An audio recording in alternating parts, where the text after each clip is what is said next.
The Newsroom Showdown. I'm joined now by John Dayal, Secretary General of the All India Christian Council. Also with us, Sudhanshu Mittal, spokesperson of the Bharatiya Janata Party.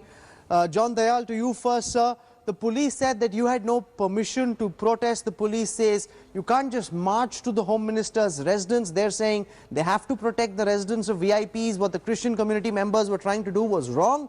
The police say they had no option but to do what they did.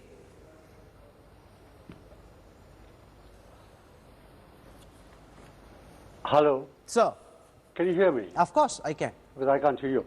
No, yeah. What is this logic? What is this logic? Were we armed? Were we attacking the Home Minister? We made a protest, and we had not even started when the crackdown began. Father Dominic was brutalized, women were brutalized.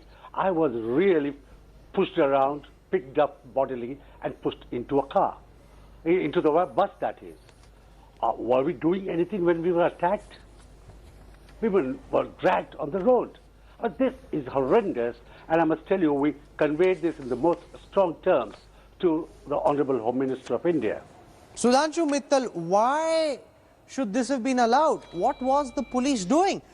You know, given the fact that here's a bunch of people who are protesting peacefully, why should the police come down on them so hard? They weren't attacking the Home Minister's place. Surely the Home Minister could have given them a patient ear.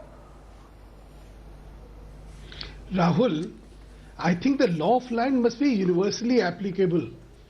Be it a Hindu or a Muslim or a Christian, there are no special privileged people anywhere in this country. The law is same for everybody. The fact that anybody who wants to have a protest march has to obtain a police permission is the law of the land. Are you endorsing any defiance to the law of land? I don't think that should be ever condoned. John Dayal, did you have permission, sir? Sir, did the community have permission for this protest? My dear friend, we had not begun. We were still at the church. That is the point I'm trying to make. If you had beaten us up in the middle of the road somewhere, there would still be a sense of false logic. Can there be anything more perverse than this? We had not even stepped up. We had not taken a step forward when the police, in fact, entered our ranks and picked us up. Sudhanshu, what response do you have for that?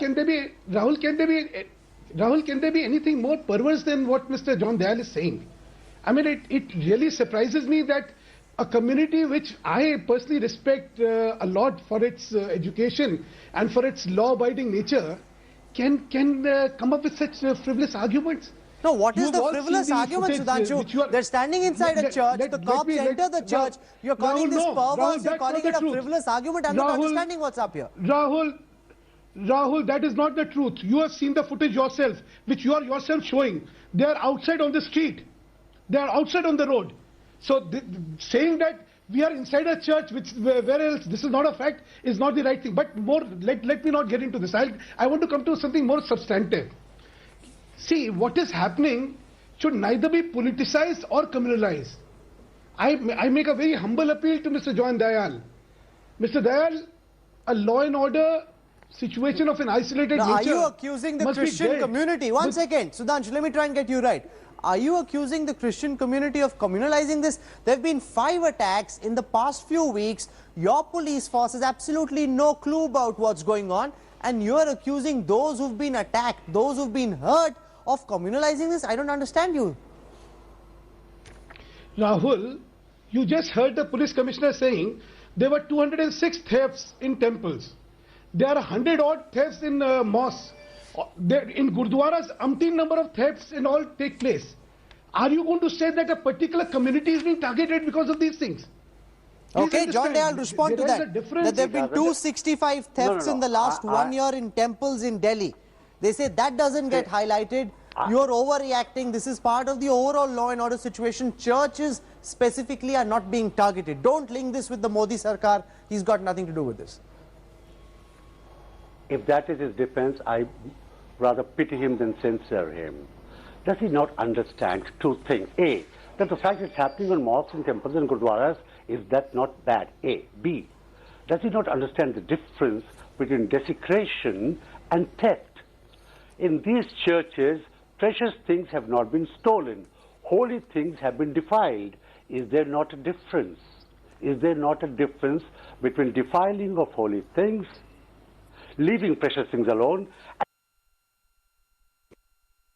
possibly has happened in other places? The fact, a comparative data between Christians and Muslims and Sikhs and Hindus. No, but Sudhanshu is making a different point. John Dayal, John Dayal, 1 second. Look at the manner in which the story is being treated on the international press. Can we just pull those graphics out and run them all across? This is one of the main headlines, that churches being vandalized in India. The moment the comments from the community members are put out in this fashion, the moment the story is given this spin internationally, it gives India a bad name. But when you look at this in the context of 265 churches also being attacked, and 265 temples also being attacked in the last 1 year, things being stolen from them, then there is a context. The suggestion is that the BJP feels that you're trying to communalize this, whereas this is a law and order problem. How do you respond to that? Look at that. BBC, CNN, they're all running with the story. Would he say, would Sudhanshu say that all these other religious places are being defiled, that the holy Sudhanshu, respond to that, because I'm also running out of time. Sudhanshu, respond to that. Mr. Dayal, if you are not aware, let me make you aware. When the deities wearing the abhushan which are devoted to the deities, when they are stolen, it is desecration.